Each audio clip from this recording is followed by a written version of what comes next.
It's good that you're mentioning about his visit to Tashkent. Do you consider that there is another question related to Afghan-Uzbek relations? I mean, the aircraft issue? You know, I was for the first time in my career in Washington, reporting on U.S. Central Asia relations, covering the strategy policy towards Central Asia from here.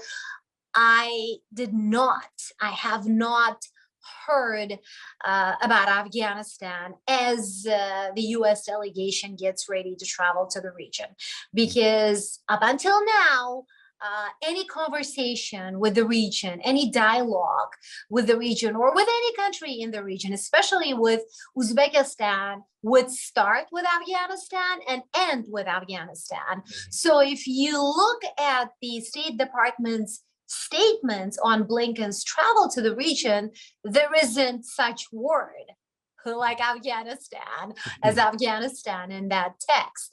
And when we were having this press call with the members of the Biden administration today, you know, I wanted to ask about that. And unfortunately, there wasn't. I inquired about this, and the answer was very brief. Officials told me that, of course, we're going to discuss regional issues. Of course, we're going to, talk about this without necessarily emphasizing on Afghanistan. You know, which means that Afghanistan is a topic they cannot avoid in the region. They admit and recognize that, because Central Asians are going to raise it, especially Uzbekistan, which has the which has one of the closest relations with the Taliban, and it has been calling for aid to Afghanistan. It has been urging the international community, specifically the United States, not to isolate Afghanistan. So Tashkent will talk about Afghanistan, obviously, and it will inquire about US's current position on the Taliban. So we expect those conversations, and I'm sure, based on our analysis of the CA 5+1 so far, and because it's a regional platform, they will definitely deliberate on Afghanistan, and other countries, Tajikistan and Turkmenistan, may also raise Afghanistan. So Afghanistan is going to be part of the discussion, even though Secretary Blinken's team hasn't really been highlighting it in its remarks. And as far as those planes and helicopters, I'm sure you meant them, are concerned, the last time we inquired about this, we had a clear answer, both from Tashkent and Washington, in the spring of 2022, when Tashkent made it very clear that those planes and helicopters belong to the United States, that they are America's property, and their future must be decided by Washington.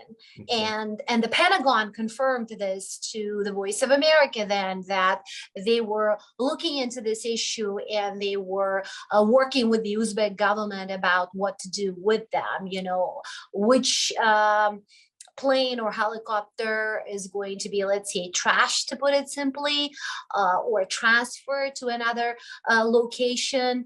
We're talking about dozens of these vehicles that were used by the Afghan Air Force, which eventually ended up on the soil of Uzbekistan, as Afghanistan was going through a turmoil in August of 2021. So as far as I know, the last time, when I checked on this issue, what I heard was that most of them are still in Uzbekistan and Tajikistan, because we're talking here about two countries, not just Uzbekistan, that they were going through technical check So I guess eventually, I am just speculating here, that eventually they will be transferred out of Uzbekistan and Tajikistan, and perhaps we hear from